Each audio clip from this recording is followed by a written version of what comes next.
ஒரு மனிதர் பிறக்கவில்லை என்றால் உலகமே வேறு மாதிரி இருந்திருக்கும்.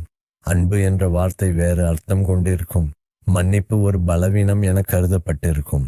இன்று நாம் சிந்திக்கப் போவது, இயேசு பிறக்கவில்லை என்றால் என்ன நடந்திருக்கும்? ஒரு மனிதரின் பிறப்பு ஒரு காலத்தை முன் என்றும் பின் என்றும் மாற்றிவிடும். அப்படி ஒரு பெயர் இயேசு. ஆனால் ஒரு நிமிடம் நின்று சிந்தியுங்கள். இயேசு இந்த மண்ணில் பிறக்கவே இல்லை என்றால் உலகம் இன்று எப்படி இருந்திருக்கும்? வரலாறு எப்படி மாறியிருக்கும்? நாம் வாழும் வாழ்க்கை எப்படி வேறுபட்டிருக்கும்? இந்த கேள்வி ஒரு சாதாரண கேள்வி அல்ல. இது மனித வரலாற்றையே உலுக்கும் ஒரு சிந்தனை. இன்று நாம் பயன்படுத்தும் காலக்கணக்கு முறை மாறியிருக்கும். பல நூற்றாண்டுகளாக உலகம் முழுவதும் பரவிய புனித போதனைகள் அந்த அளவிற்கு சென்றிருக்காமல் இருந்திருக்கலாம். பல நாடுகளின் அரசியல் வரலாறும் வேறு திசையில் நகர்ந்திருக்கலாம். ஆயிரக்கணக்கான ஆலயங்கள் இல்லாமல் இருந்திருக்கலாம். மணி ஒலி இல்லாமல் இருந்திருக்கலாம். சிலுவை என்ற சின்னம் நம்பிக்கையின் அடையாளமாக உருவாகாமல் இருந்திருக்கலாம்.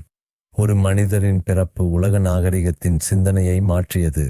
உங்கள் சத்துருக்களை நேசியுங்கள் என்ற ஒரு கருத்து மனித மனதில் புரட்சியை ஏற்படுத்தியது. பழிவாங்கும் உலகத்தில் மன்னிப்பு என்ற விதை விதைக்கப்பட்டது.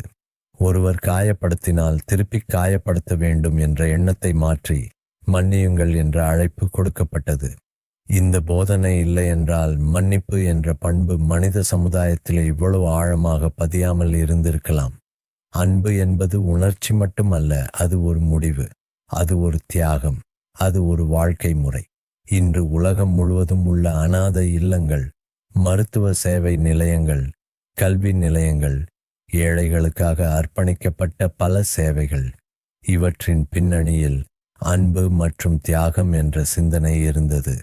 நோயாளிகளை தொட்டு தொட்டு ஆற்றுப்படுத்திய மனங்கள், தள்ளப்பட்டவர்களை அணைத்து கொண்ட கரங்கள், அனைவரும் சமம் என்ற பார்வை. இவை ஒரு ஆன்மீக புரட்சியின் விளைவுகள். அந்த முன்மாதிரி இல்லை என்றால் பல சமூக மாற்றங்கள் தாமதமாகி இருக்கலாம். சிலுவை இன்று ஒரு மரதுண்டு மட்டுமல்ல, அது துன்பத்திலும் அர்த்தம் இருக்கிறது என்ற நினைவூட்டல். வலி இருந்தாலும் நம்பிக்கை இருக்கிறது.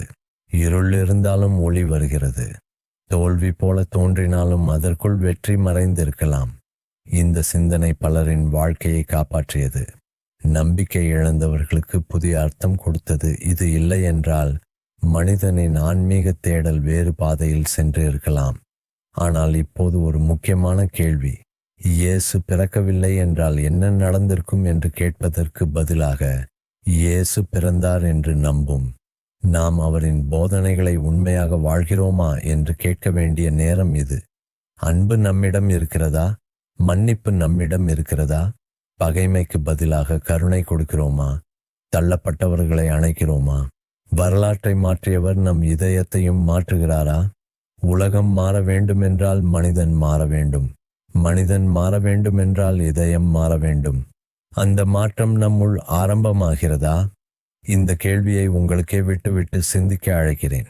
அன்பை வாழுங்கள், மன்னிப்பை தேர்வு செய்யுங்கள், மாற்றமாக நீங்களே இருங்கள்.